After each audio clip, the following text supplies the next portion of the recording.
Hello, everyone. Greetings. In Adolph Saphir's The Divine Unity of Scripture, we're in the chapter, The Elements to the Divine, and now he's dealing with the human element, and that goes to the impression you get often if you're untutored in the Old Testament, that the Hebrew Scriptures are full of God's wrath and full of miracles, and who can believe that stuff today, and who wants to believe in a God of wrath? Well, those are just mistaken impressions. Saphir takes that up in the next section. He's just laid the groundwork for that by discussing the patience and perseverance of God. Thousands of years go by before the world is ready, before Israel is ready for the arrival of the Messiah. And that takes not only God's patience, but the patience of men, because the great saints of the Old Testament, for instance, in the Psalms, are continually complaining about the wicked things that are going on around them, even in Israel. So here he takes up the aspect of the chronology of the Old Testament, how that changes the picture you have of the God of the Old Testament and the miracle aspect of it. He says, but someone may think, here all is divine. God acts mostly in miracles. God speaks by visions and by direct revelation. God gives a pattern of the tabernacle, which Moses was to rear, showing it to him on the mount. All is of God, divine, supernatural, miraculous. But if we thus concluded, we should have an altogether erroneous impression. It is a drama and not a monologue. Israel responds, Israel replies either in faith or in unbelief, either in obedience or in disobedience, either by going the path that God appoints or by self-will going circuitous routes. God overruling all their unbelief and all their unfaithfulness, for the election of God standeth sure.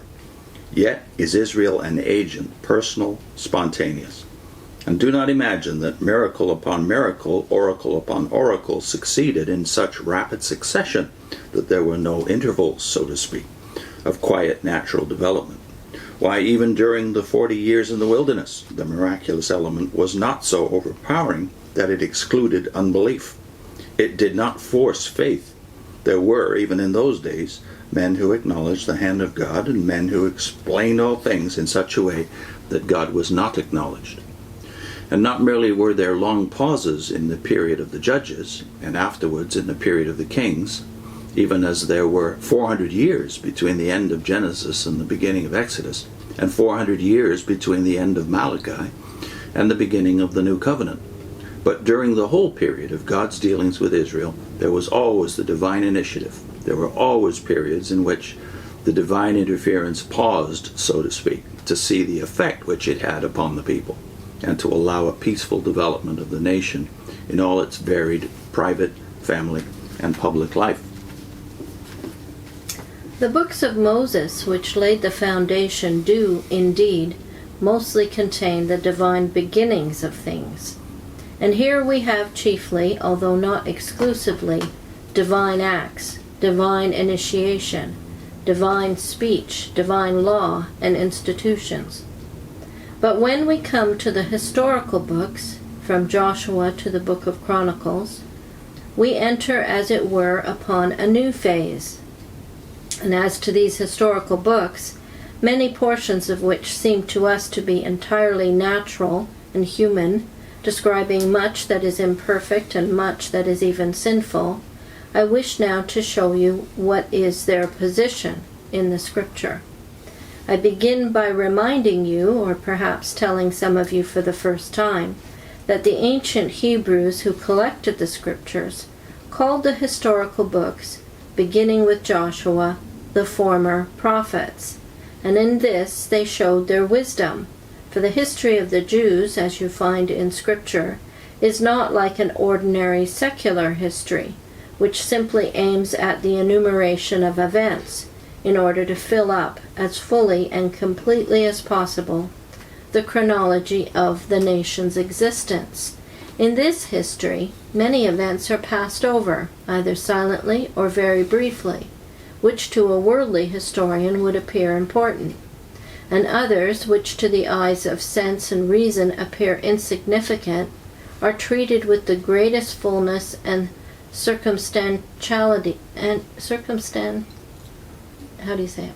Circumstantiality? Right. The history of Israel that is given to us in the Scriptures has reference to one point, that is, the kingdom of God. It hastens to one consummation, that is, the advent of the Messiah, and everything recorded must stand in relation, more or less direct, to this. Therefore, they who wrote those histories required to be of the prophetic mind, that is, men of the theocratic spirit. But it required more than their theocratic spirit, for only he who knew the end from the beginning could see these events and personages in their proper relation to Christ and to the kingdom. Moreover, in these histories there is shown to us the very heart of man, the inner motives out of which actions spring, and these historians pronounce a definite judgment upon men. This man was good and walked in the ways of the Lord and pleased the Lord, and the other man was wicked and did not walk in the ways of the Lord. Another requisite these historians had to fulfill: whatsoever is written aforetime is written for our instruction, and therefore the events and characters which they describe must have an everlasting significance. They must be symbolical of those truths and experiences which always repeat themselves in the history of God's children.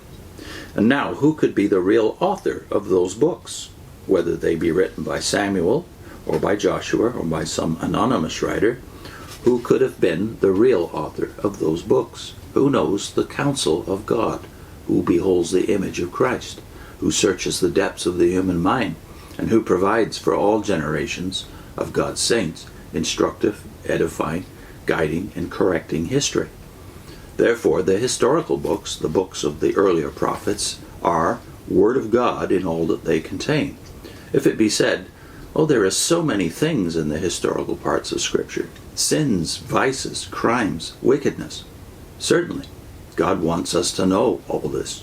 God wants to show us what the world is in which we live, and the anatomy of our own heart. And there is no wickedness and villainy in the world, secret, private, or public, that is not fully described in the Word of God, but as God alone can describe it, in its real nature and depth, and in such a way that the poison is, as it were, hermetically sealed, not like the wicked and filthy literature of the world, which tries to make evil appear seductive and guilt excusable. God, like a father, when he's sending forth his child into the wicked world, gives us instruction as to what we are to find in the world.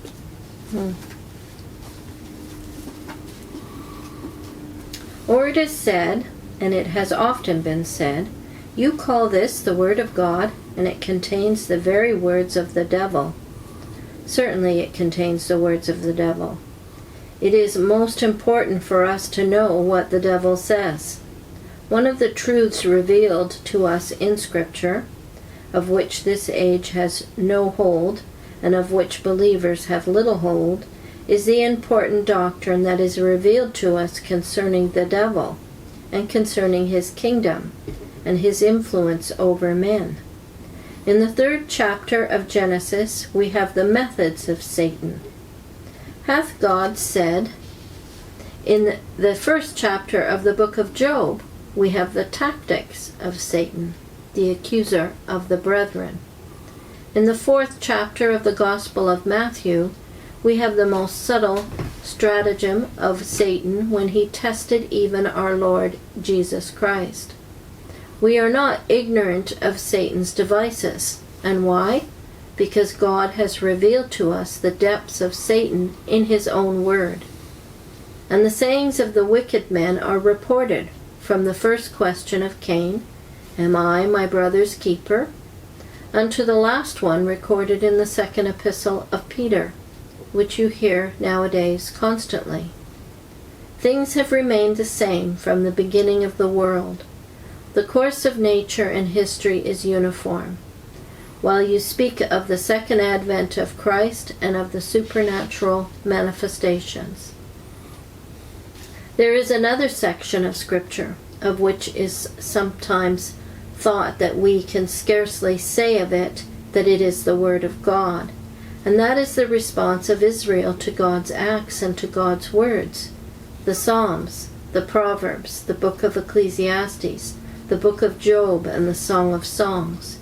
Suffice it to say that these also, that in them we see the purpose of God, that this echo of Israel to his revelation should be known to all generations, and not merely do we read the wisdom of Solomon, which was very great, but in the book of Proverbs we read that other wisdom which Solomon describes in the 8th chapter, and which was before the foundations of the world were laid, and of which James says in his epistle, the wisdom that is from above. Yeah, you often hear these objections that, well, there's so much evil or bad stuff in the Old Testament. How can you call it the Word of God? But I like his illustration that we don't only have the voice of God, we have the echo, and the echo is the responses of Israel itself and other humans. Yeah, it helps us to see ourselves. He concludes by saying, but let us look at this human element in a more direct manner. Do not imagine that when we emphasize the divine authorship, we do not wish to lay full emphasis upon the human authorship. On the contrary, everything that is in the Christian meets this great fact with exultation and thanksgiving. The Bible is written by men, for men. Do not let God speak to us, said the children of Israel to Moses, but speak thou unto us. The great promise which God gave unto Israel was this: a prophet like Moses will I raise up unto you from among your brethren. And although he was possessed of final authority, yet he was of their own brethren. An angel came to Cornelius, but the angel did not preach to him the gospel with the Holy Ghost sent down from heaven.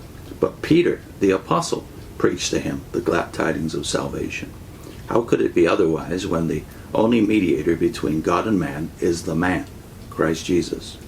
And in that simple fact that it is the man, Christ Jesus, who is the Son of the Most High, who mediates between God and us, there's already granted the true, real humanity of all the channels through which the Scriptures were written. Yeah, it makes me think of that line in Paul where he says we have this blessing in vessels of clay vessels, right? So that the greatness or the power can be from God and not from us. Yeah. And that human element really confuses us because it lays a lot of stumbling blocks before men. In terms, some people think the human element is too prominent, especially in the Old Testament. We'll put in a link to a video series we did on Humpty Dumpty. The first one was called Humpty Dumpty and Bible Interpretation, Alice in Watchtower Land.